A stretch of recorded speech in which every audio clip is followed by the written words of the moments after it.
Thank you, Marcy. Thank you. What a beautiful introduction.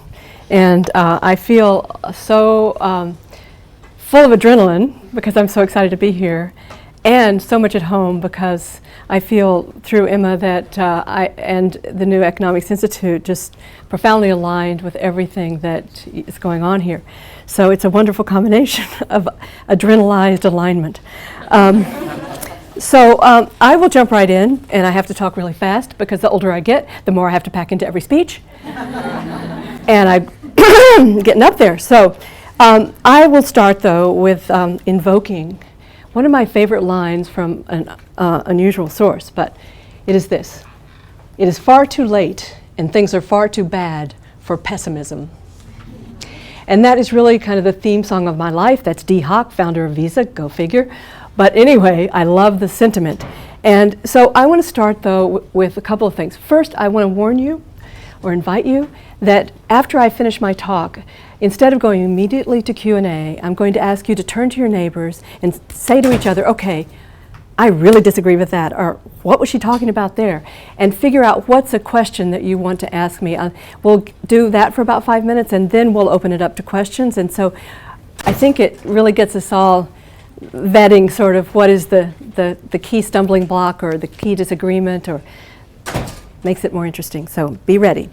So I want to ask you, though, first, how many of you are seriously worried about the fate of our planet? Just about everybody in this room. Now, how many of you feel that you have a working hypothesis for how we got into this mess? You have a theory of why?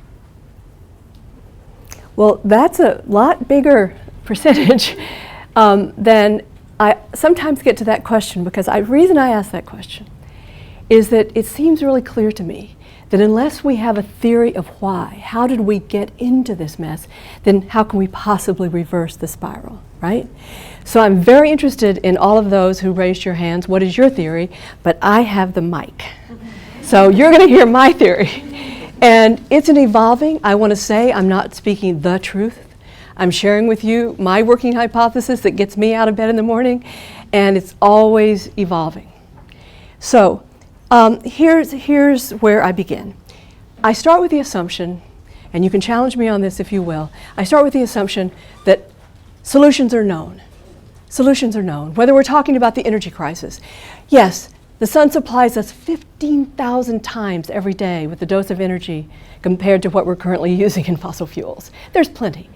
And did you know that Germany, cloudy, relatively small country, Germany produced half the solar energy in the year 2010. Now, if Germany can do it, you can tell me that there's some problem here? Yes, we can use this renewable source. Poverty. My generation, the 1960s, we cut the poverty rate in half in this country in a little more than a decade. In Brazil, in 3 years, from 2003 to 2006, they reduced the rate of poverty in their country by a fifth. That's historic speed. We can do that too. So if I'm right, if you agree with this premise that solutions are known, then my next observation is that the only thing we really have to worry about is why we feel so powerless, most of us, many of us, to manifest what we know. That is the real thing that I've been trying to figure out. What makes us feel so powerless if the solutions are right in front of our noses? And so that's where I began. And here's how it all started for me. And some of you, as Marcy said, you know this, but I started just a little bit older than many of you. I started in my mid-20s with an intuition, and many of you share that intuition. We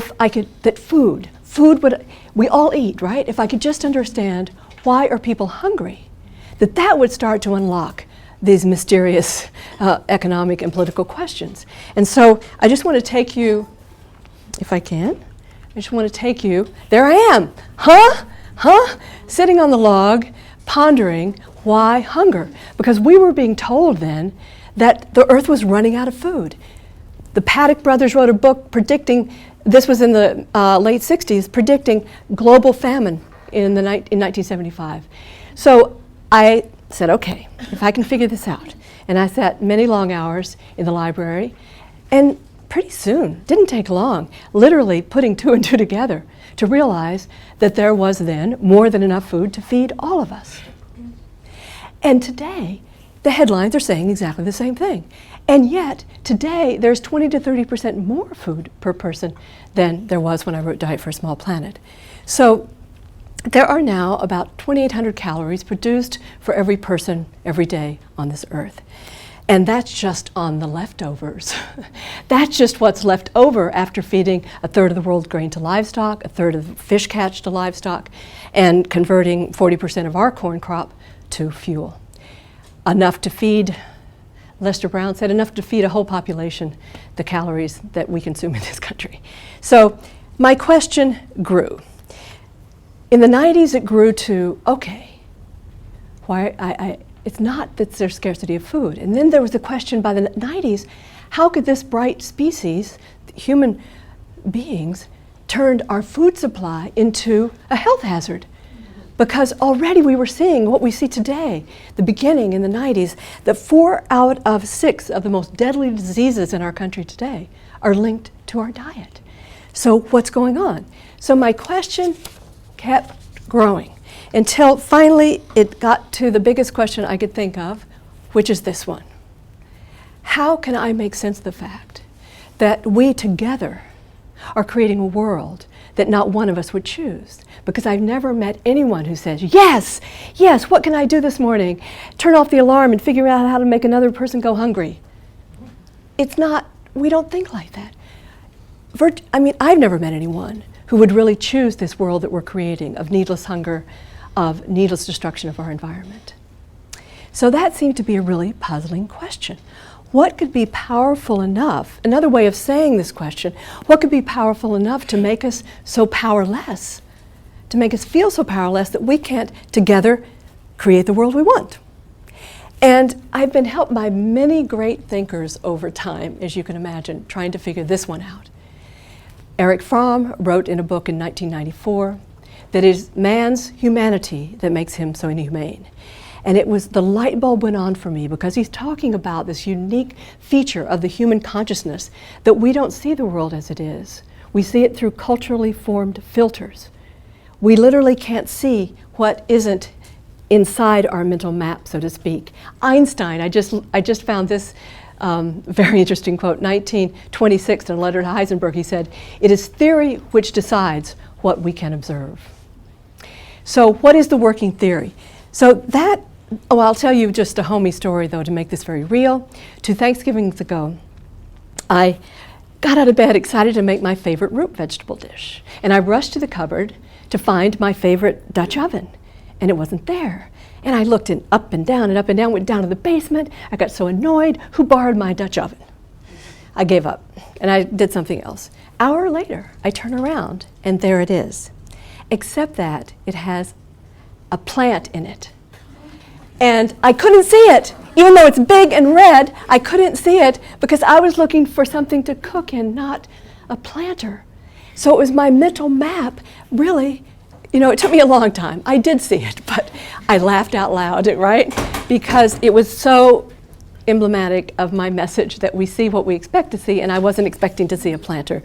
So what I came to see is that this old saw, seeing is believing, is not so true.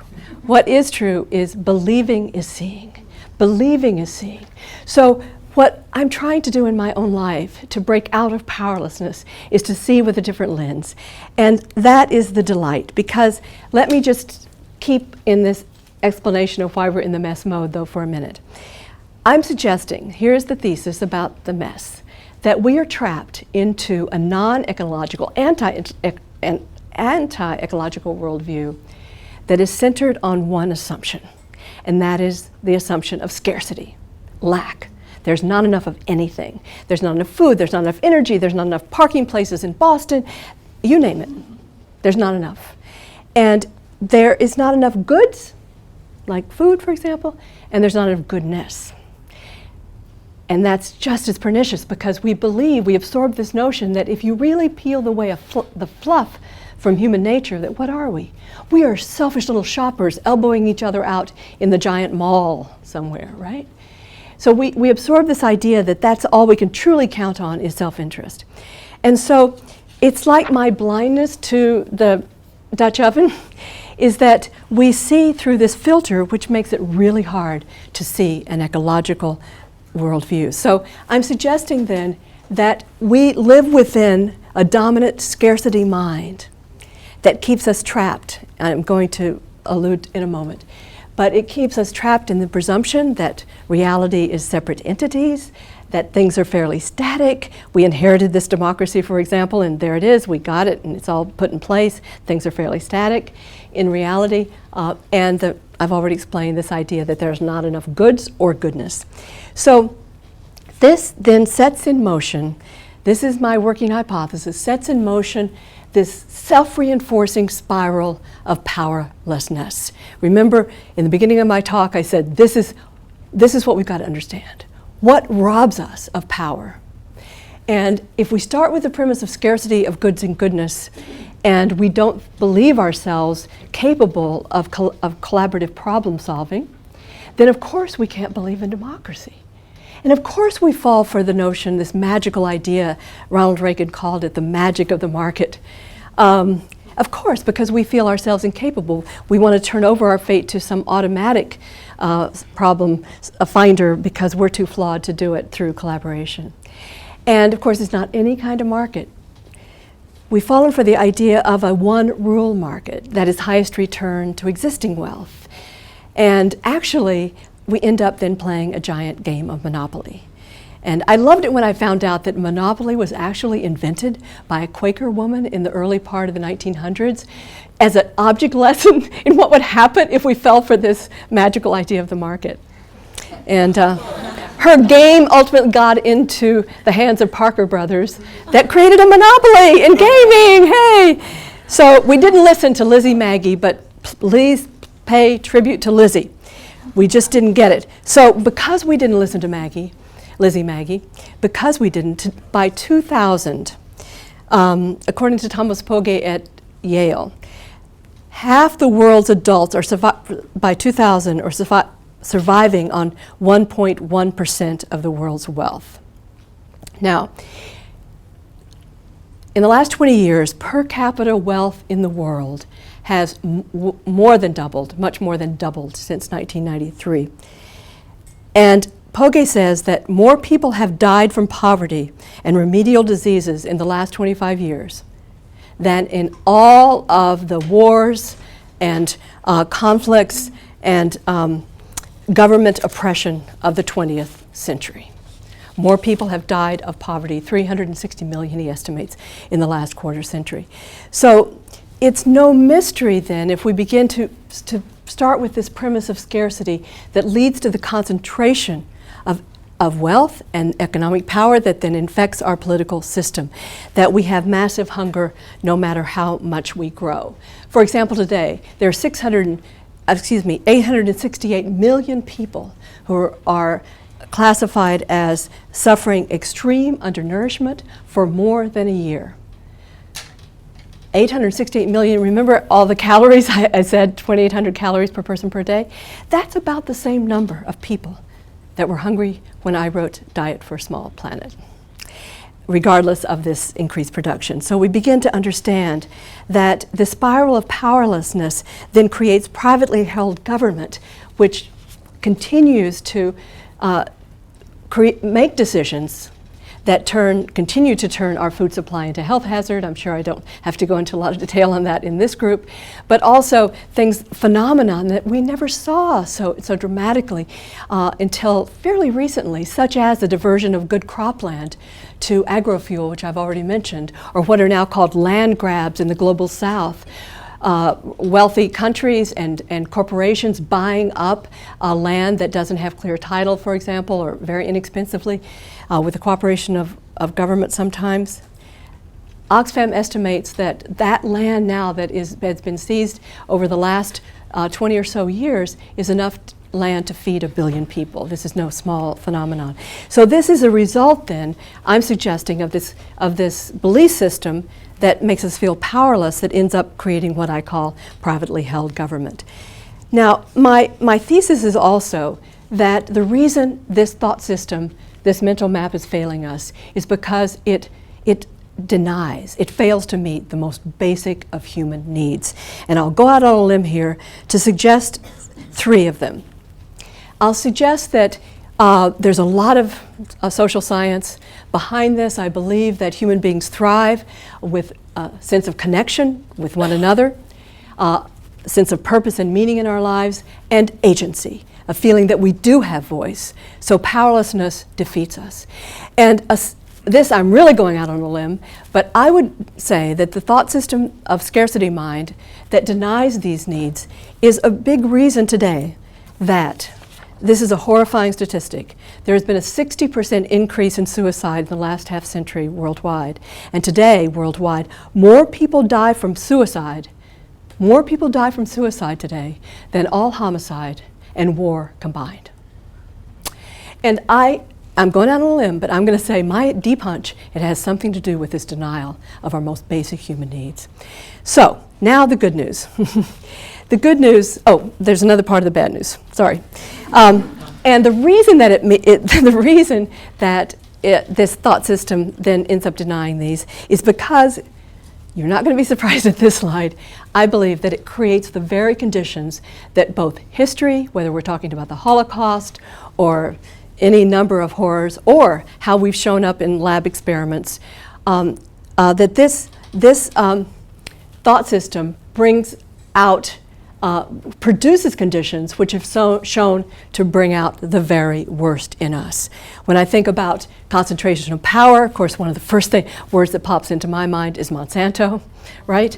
90% of all genetically modified seeds was able to get genetically engineered seeds spread throughout our country with no safety testing, as if they were just like any other seeds, even though now today there are animal studies showing there are risks.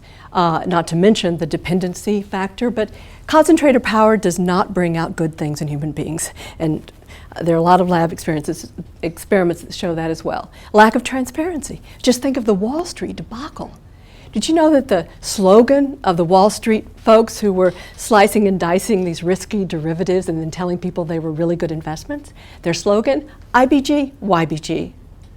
I'll be gone, you'll be gone, meaning that they knew nobody was watching.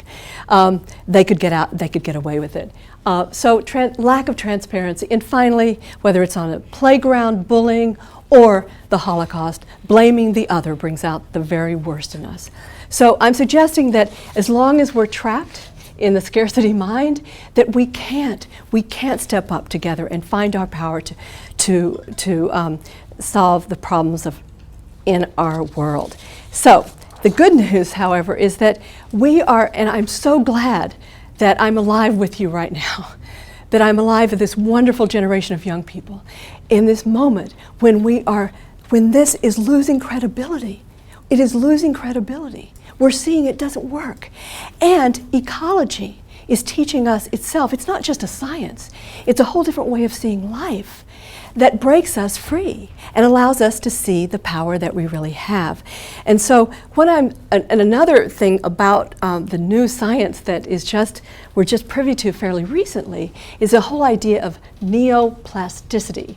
It's one of my favorite new words. Neoplasticity means that as we think new thoughts, it actually can change our brains. And we create new pathways in our brains so that we start seeing differently as we reframe our mental maps.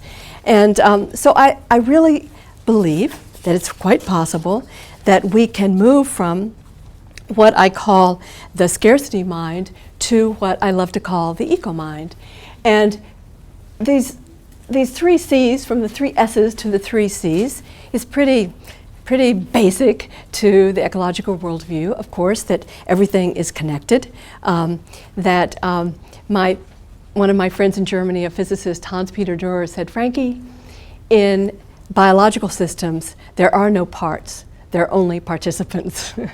And that is a way of talking about connection that is just so basic.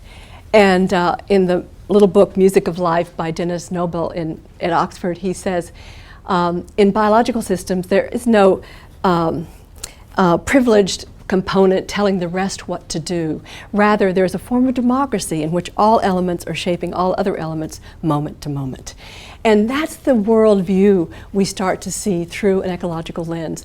And therefore,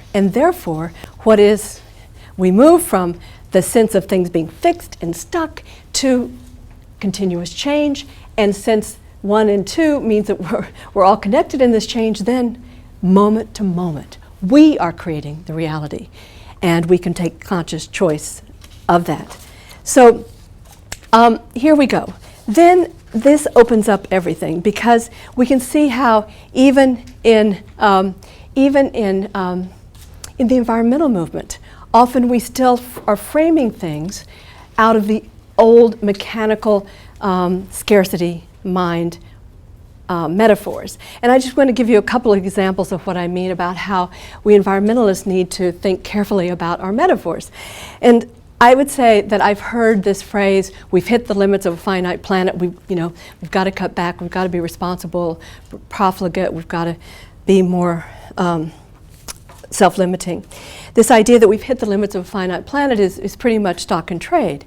And I'm suggesting, and I'd love your pushback, that still is part of the mechanical worldview. It's still focusing us on quantities. It's saying, oh, nature's limited out there, we've hit the wall, ouch, we better pull back. And the metaphor doesn't get us thinking in terms of systems. Oh, we haven't hit nature's limits. What we've done is disobey nature's laws and make a mess of things. But clearly, look at food. We haven't even begun to align with nature. I mean, we've begun, but globally to align with nature in a way that will produce food for all of us, and I'll get to that very shortly. But I'm suggesting that if we stay within these, we've hit the limits frame, that we can't, we've hit the limits of what nature can do, we leave people very vulnerable to messages, for example, from the Monsanto and others who say, oh, yeah, we've gone as far as nature can take us, so we've got to go beyond nature. We've got to have geoengineering and genetically modified seeds. And so I'm suggesting that we are better off by trying to find very different metaphors and shift in a way, and shift from a basic frame of limits to what I prefer to continually bring myself back to a frame of alignment. The goal is not just squeezing ourselves within a finite planet, but aligning with the genius of nature. And whether it's zero waste or the whole notion of cradle to cradle, that is what we're talking about, is that going with the flow of nature rather than resisting and disrupting the natural genius that and healing that nature is. And so this means we can take a deep breath, right?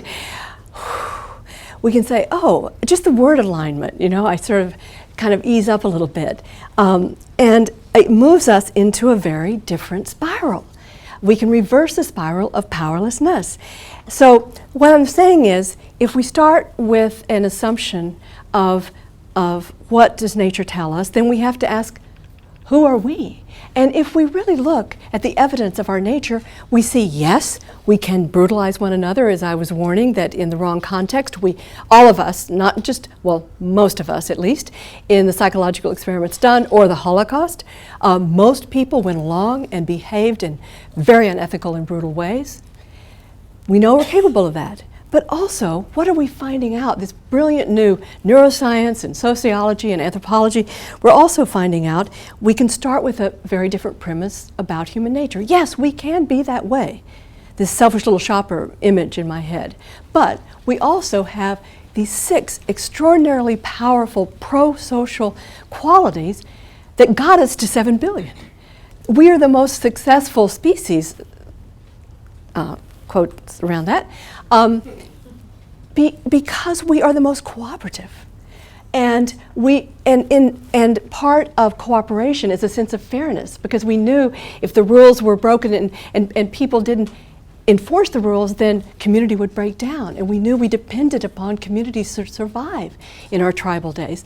So I don't have time to go through all of these, but there's tremendous evidence. So exciting to read the new science about these qualities that are in virtually all of us. And I'll just say on the cooperation theme that at Emory University, they put people with the MRI, functional MRI, looking at their brains, and some people were competing, others were cooperating, and they said that the people who were cooperating actually had pleasure centers that were activated that were like when you eat chocolate.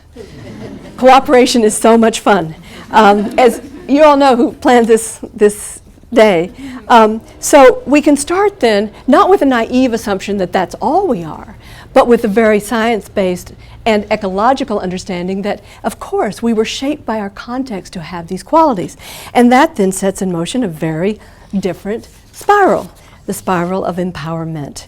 And this spiral of empowerment starts with the assumption that we have these basic 6 qualities that we can count on, that we are taking cues from one another moment to moment. And one of the great breakthroughs in neuroscience that I love that reinforces this worldview is mirror neurons. Do you know what they are?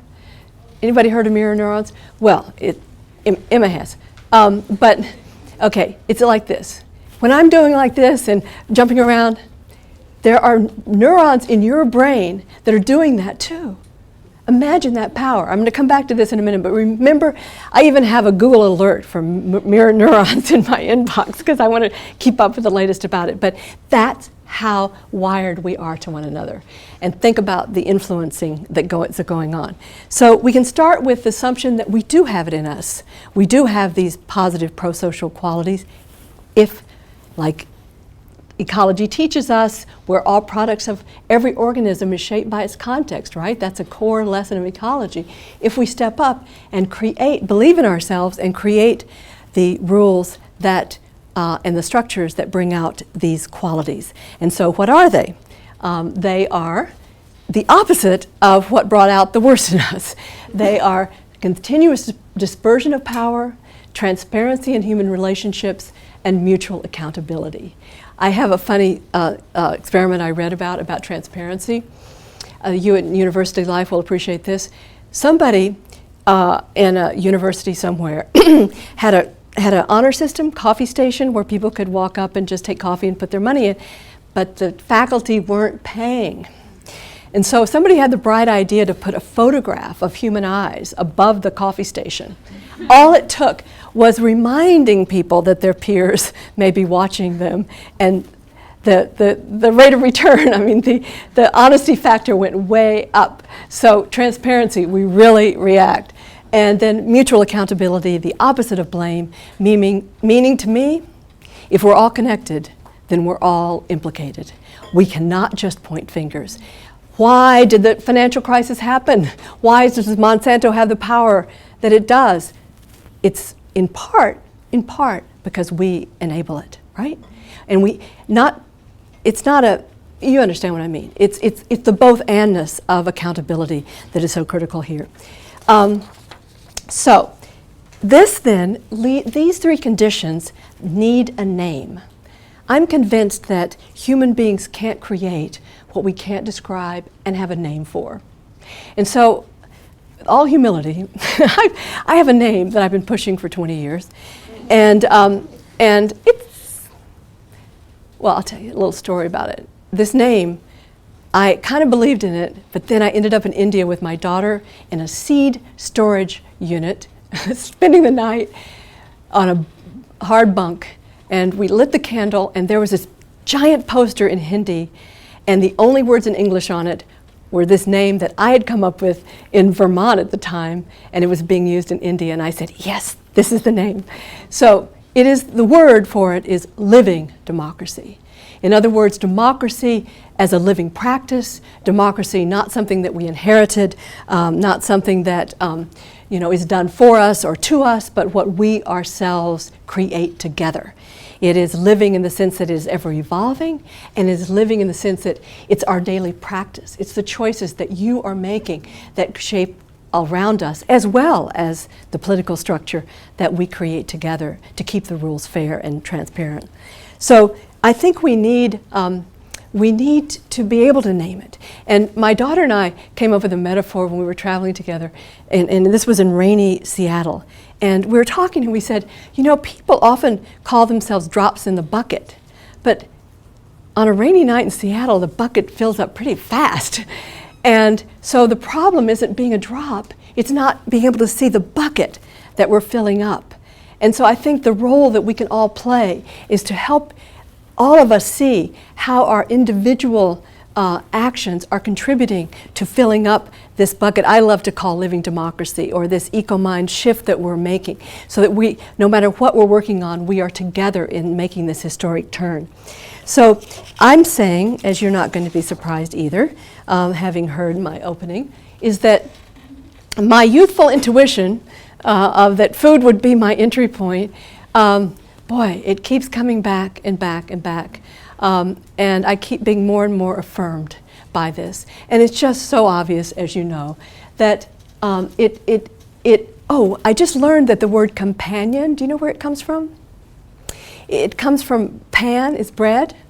So a companion is that who we break bread with. So it has its power always, it connects us in community. So it connects us to each other, but of course, first to our bodies, to our health, to our vitality, and to the earth. And that is enormous power, both for good and for, of course, as we have seen, if we are trapped in a false frame, then it can be absolutely devastating. As I say, 4 out of 6 of the leading diseases in our country are food-related.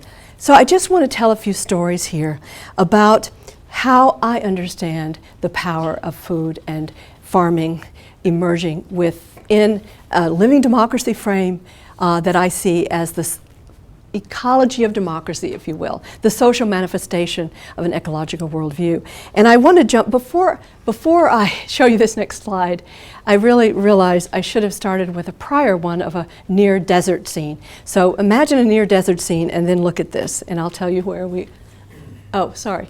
I thought it was I forgot about that slide. Yes, I put that one in for this talk.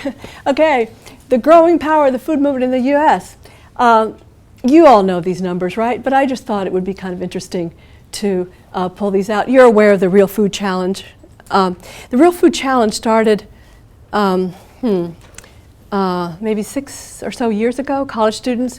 The idea is to get their college administrations to set the goal, to agree to commit to the goal of 20% of their food being real, meaning that it's local, that it's fairly grown, and as much as possible organic.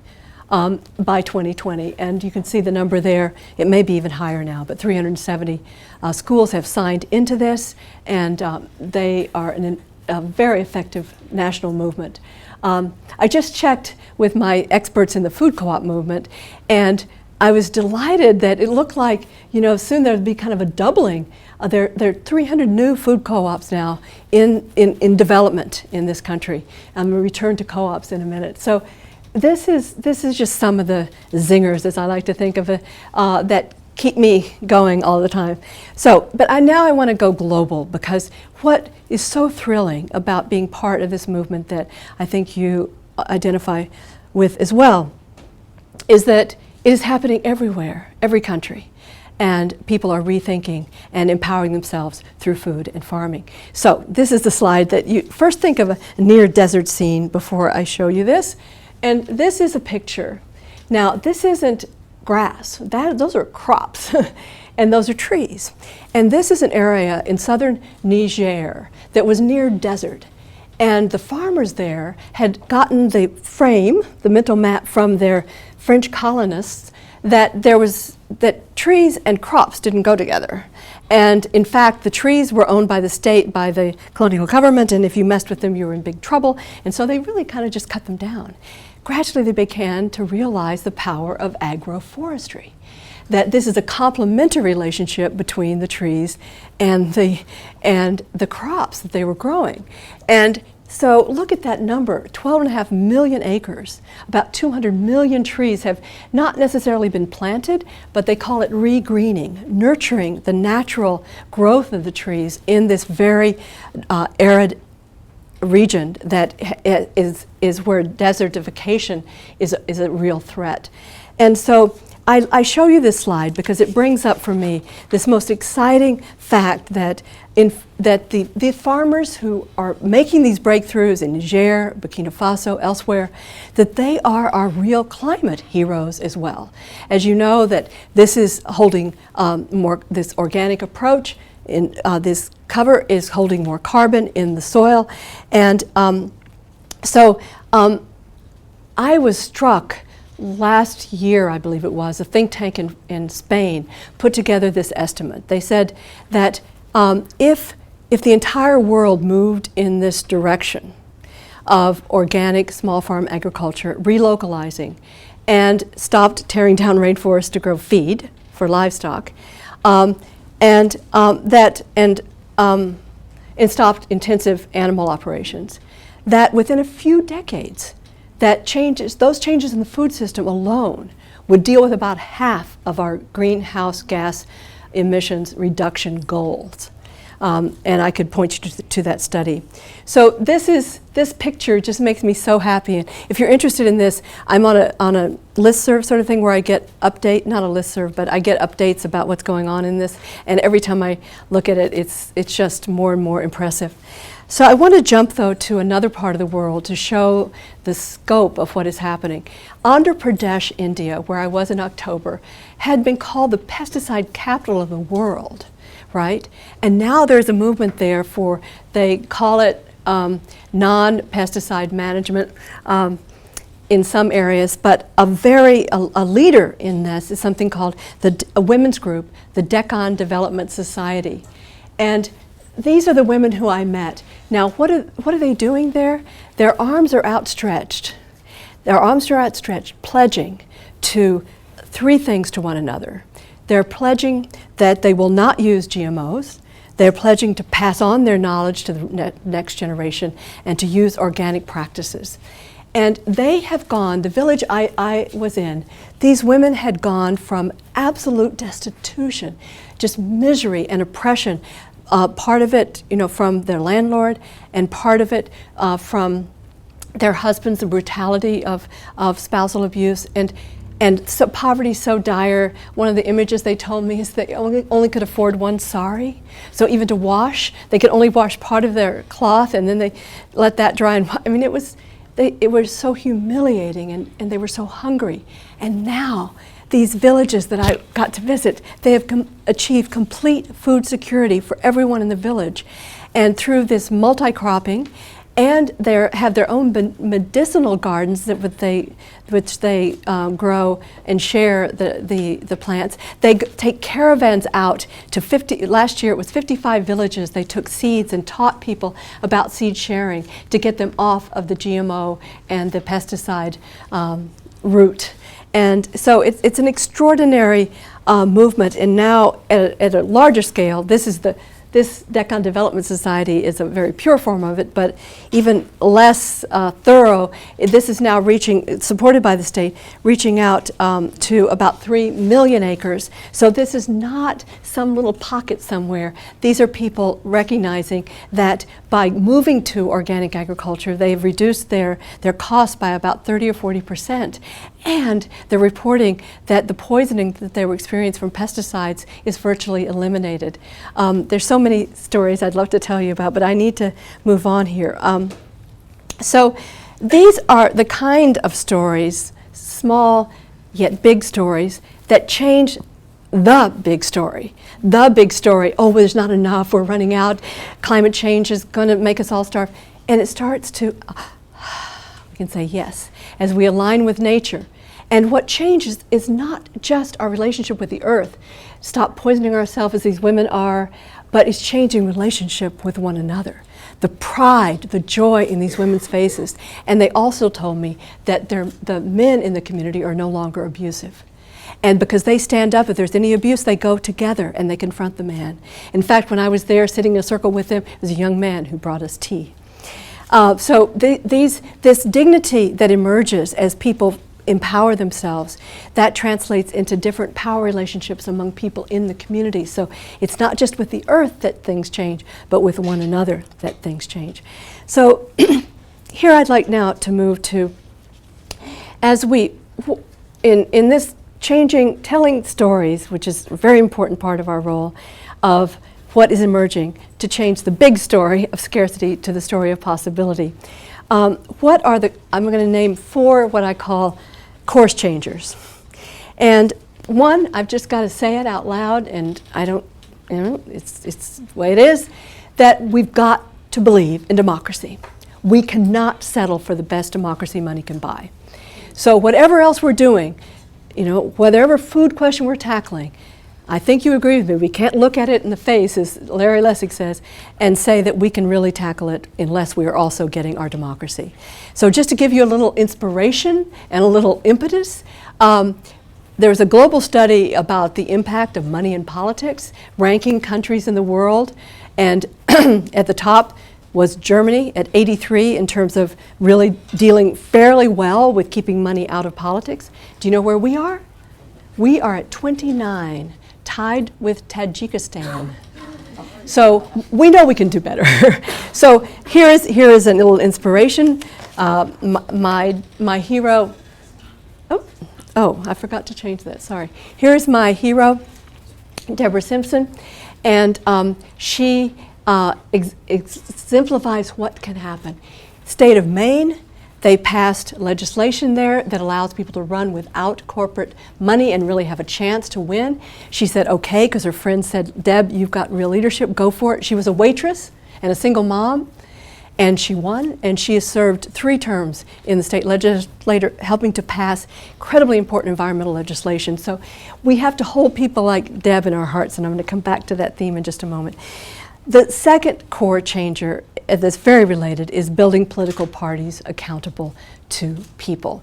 And I want to single out Brazil here for just a second, because in the early 1980s, this is the zero hunger symbol in Brazil, but in the early 80s, how did this come to be? A program to make food a human right in Brazil. How? It wasn't magic, it wasn't one person, it was because social movements came together in the 1980s and started building a party and ultimately electing someone who had been a laborer and really cared about the lives of poor and working people, and put in place a program of zero hunger, no hunger in Brazil. And that's why we see then in the city that my daughter and I visited, for example, in Brazil, as part of this. These are kids we photographed in Brazil, but in 1 decade, they'd reduced child death by 60% in the city of Belo Horizonte, a very large city in Brazil. But this is not unique. This is throughout Brazil. There is a very dramatic drop in hunger, cut in half since 2003, I believe. And Brazil is one of the few countries where inequality has been decreasing. Three, course changer. Not just be satisfied with democracy as something that happens in Washington that we vote for periodically, but democracy as actually a dialogue among citizens. And here are just examples. This is from Mali, citizens jury, talking about what direction they want to go. But I want to bring us down to here, because I grew up in Texas, and believe me, I thought Texas would be the last place on earth that there would ever be renewable energy. All we ever heard about was oil, right? But in the 1990s, 8 utilities brought together ordinary citizens in Texas, and it's too much to explain, but they got information. They learned about the consequences of different choices, and they changed their minds a great deal. They shifted a lot in favor of renewable energy. And this process then is one of the reasons that now Texas is a leading wind producer in the world. And it's one of the reasons that the US looks pretty good in that category. So this is an amazing example. The middle example from India is India is one of the few countries in which forests are getting healthier because the government devolved responsibility to self-managing groups. Okay, so I just got the signal here. I'm going to jump over and jump to the end. Okay, Let me just say, this is not going to surprise you either. This was my final, the 4 course changers. The 4 course changers, this is, you can see it. Okay, now, I want to go back to that slide that I had out of order, and this is the end of my talk. Talking to you about what is very personally called for in this moment. What is very personally called for. And I call it bold humility. That was that slide that I just jumped over. But what I mean by that is that, that we, I believe, are good enough. We have these deeply pro-social qualities.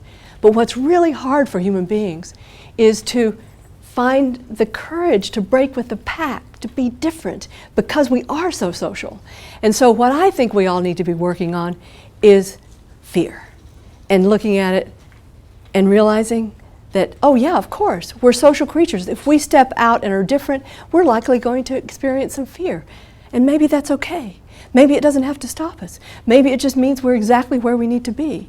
And so I've converted the pounding heart that I get when I'm terrified. I just decided once in the setting where it was just pounding like that, and I said, okay, you talk about reframing. How are you going to reframe this? And I said, oh, I'll just call it inner applause. So I work with it, but the point is that my point is that the ecological worldview is the key to understanding how we can build courage. If we know that we have these mirror neurons, we're constantly shaping ourselves by each other, right? Then we know what to do. We find and hold within us the most courageous people we know. We pick them as our friends. If they don't want us, we just hang around with them anyway. And they will rub off on us. And so my lodestar of courage is this woman. She is my lodestar of courage. She planted 7 trees on Earth Day in 1977.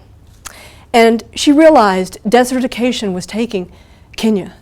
And she said, village women have to be tree planters. That's the only way we can possibly fight the desertification. And the the foresters laughed. And she was really humiliated publicly, but she didn't stop. And by the time Anna and I got there in 2000, there were 25 million trees that had been planted by the Green Belt movement that she launched. Then, a few years later, she got the Nobel Peace Prize for her courage. And so it went then to 45 million, but she had global standing. She teamed up with the UN Environmental Program at that point. They set, have you ever heard of Plant for the Planet? No, I had to go to a high school in Leipzig before I heard of it. But Plant for the Planet set the goal of 1 billion trees a year starting in 2007, right? And I thought, oh gosh, that's too ambitious. You know where we are now? Her trees have gone from 7 trees on Earth Day in 1977 to 12 billion trees through Plant for the Planet globally. And so I guess what I'm suggesting to us is that all what's really required of us is metaphorically looking then for those who are able to step out and keep walking and understand that fear doesn't have to stop us. We can keep going. And we just have to ask then, what are our 7 trees, you know? When Gary figured hers out, you're figuring yours out. And the influence is incredible. I just finished a new book called Connected. I don't know if it's new or not, but it's new to me, where they say that, you know, you influence your friends, but they then influence their friends, and they influence their friends. And then they said, and if there are really only 6 degrees of separation throughout the world, you are influencing half the world because you're already 3 steps out. With everything that you do, you have that influence through your circles. And so I guess where I am at this point in my life is that the key of an eco-mind is this, that with an ecological worldview, I'm not a pessimist, I'm not an optimist, but I'm a possibilist. And what I mean by that is that if we really internalize this connection, continuous change, and co-creation, then it is truly not possible to know what's possible, right? And so we're free, we're totally free to go for the world we want. Thank you so much. Thank you. Thank you. So as suggested at the beginning, we want to give you a moment to speak amongst yourself, and then we're going to have about 10 minutes of questions before we have a break.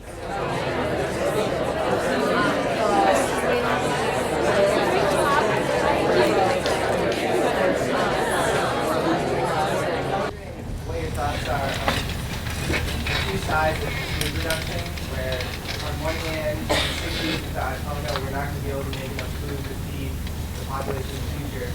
But then we see ourselves now, and with all the technology and maybe something that we consider was bad, we are able to produce more food than we ever thought possible. So what are your thoughts on the balance between the new food technology that allows us to make this food and wanting to be more organic, seems bad? Yeah, well, let me say first of all that I think that it is a myth that it is genetically modified organisms that have allowed us to produce more food. Absolutely not. That I didn't have time to go into this research, but there's a lot of research showing that actually if we move to organic farming, we could actually increase production. But the key to answering your question is to drop the idea that the fundamental issue now is lack of food. The fundamental issue is that we are feeding, as I said, only half of the world's grain actually goes to people directly. The rest goes to, as I was saying, to fuel and to feed and for other purposes. So we waste from about half, the UN says, overall in the world, we waste. So much, for example, in the global south, so much of that waste is because people are too poor to have the storage facilities to be able to. The women that I showed you, my farming heroes from the Deccan Development Society, that is completely organic. And they went from chemical dependency, dependent on corporate seeds as well, and they were spending 30 to 40% of, 30-40% of what they were taking in, they had to spend on those inputs. Now that they're organic and saving seeds, they are producing a whole variety of healthy foods. The plot I walked in, it was an acre or two, and they had, I think, over 20 crops growing. So we have to let go of this notion that because it is developed in a laboratory, that it is more advanced. Because this is highly sophisticated. These women, they took me out and they said, well, if we run into this problem, we have this solution. If we run into that problem, then we have this solution. It's a whole understanding of the ecology of the farm. And they are just so healthy and vibrant. So and a global study done at the University of Michigan, I highly recommend that the primary author is Catherine Badgley. You can check it out. This was done about 5 years ago, estimates from these individual studies that if the entire world went organic, we could increase food production about 50%. It would as much as 50%. It would mean some reduction in the global north, but again, what do we do with that? We reduce its capacity to feed us. So much of it goes into processing. 43% of our cropped acres, do you realize, grows two crops, soy and corn, which they're not foods. They're raw materials that go into creating junk food for a large part, and meat that is not the healthiest thing for us. So, it's a complete different shift. Do you think this makes any sense? What I'm saying? Yes. I just would like to follow up on that. I'm Colin Oriens as a fellow Earlemite.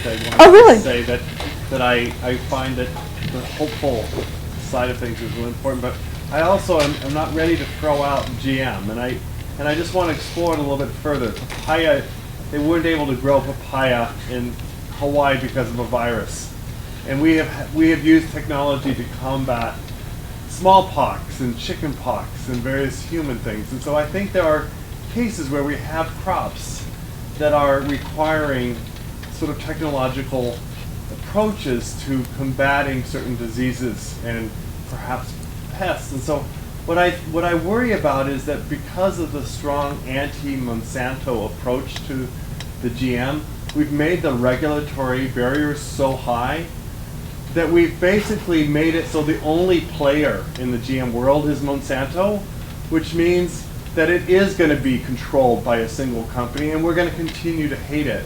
And yet, certain ways of using that technology could be beneficial to even the small farmer. And so I worry we're throwing out a technology that in the long run could help us, but we're losing an opportunity because we're making it so only Monsanto will have the financial wherewithal to go through the years of using this technology. So I worry that we're missing an opportunity, and I'd like to hear your thoughts.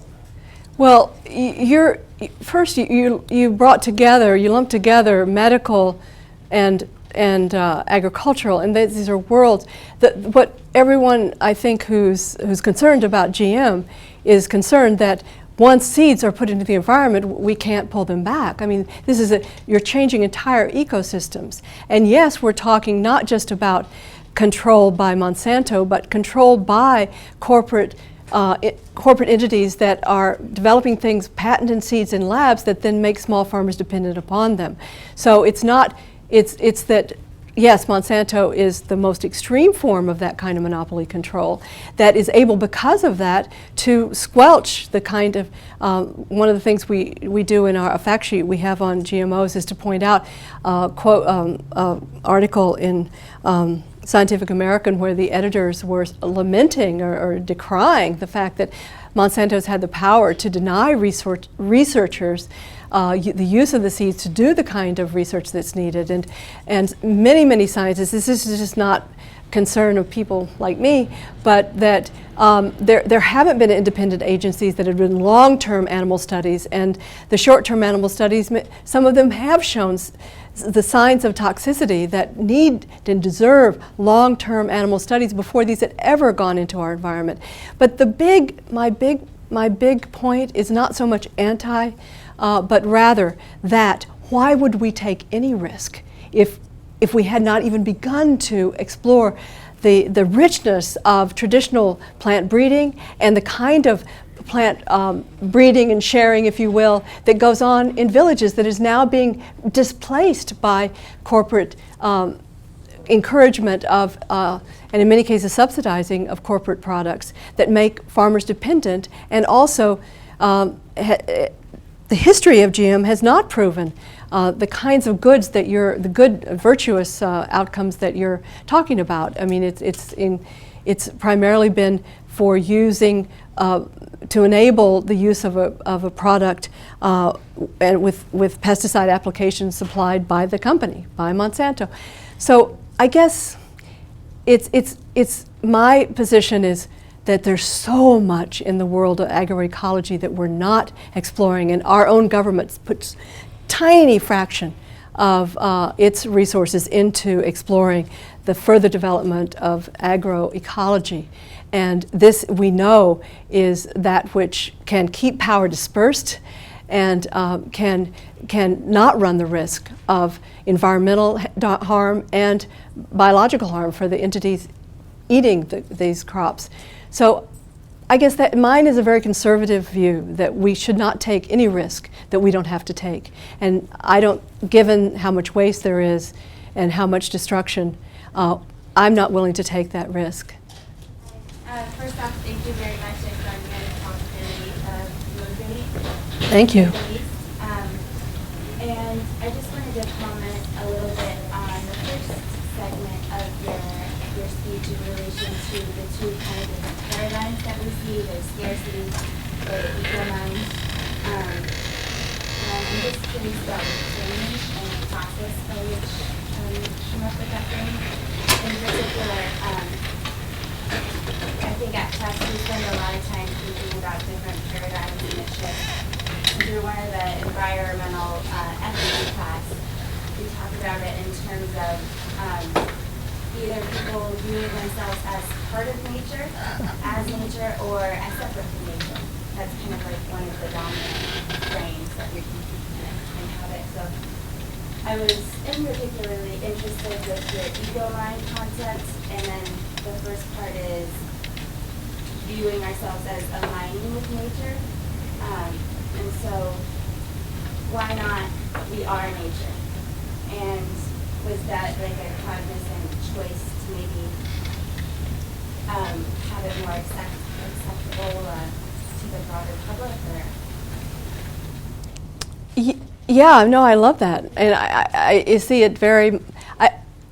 I absolutely, I love what you're saying, and I hope that I'm communicating that in the way that I write and talk, and I'll try to, obviously I do that in some way, but I guess I just got taken with this alignment that if we are nature, then we are nature, but because we have this kind of mental capacity to create ideas that take us out of nature. So we are nature, and yet because we have such incredible power, that our mindset can actually disrupt nature. So it's tricky, because I agree with you. We are, by definition, we are animals. We are nature, and yet we are. My first question, what led me down this path, is what's distinct about our species? It's up here that we get these ideas, and if they're good ideas, fine. But if they're ideas that are totally non-scientific and non-related to what serves life, then we're in big trouble. So I agree with you, we are nature, and yet we have to, I think, be aware that our ideas can take us out of nature. So but I like what you say very much. This will be the last question. I've been reading a lot about the sort of vote with your fork narrative of the movement and critiques of market-based strategies like farmers markets and CSAs. And I'm curious as to where you think the food movement or maybe the food justice movement is going beyond or outside of market-based strategies that sort of create like niche markets or alternatives to the system. Where else do you see the food movement going that maybe isn't so much market-based or voting with your fork? Well, to me, it's a big both and, in that I believe that, back to that alignment again, every choice that we make that aligns our lives with what we think serves life, including our own, the more powerful we are, the more the influence that we have is greater, because people say, oh, I didn't know that was possible, I can do that, and our lives are just so much more fulfilling. So that's part of the change, the whole meme, the what's possible is changing around food, and what is enjoyment,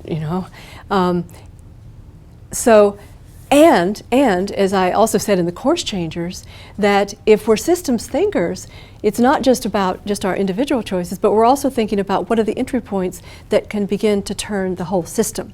And that's why I brought my picture of Deb Simpson, that legislator in Maine who had the guts to go from waitress to legislator, because that system change from this law that they passed requiring corporations to take responsibility for the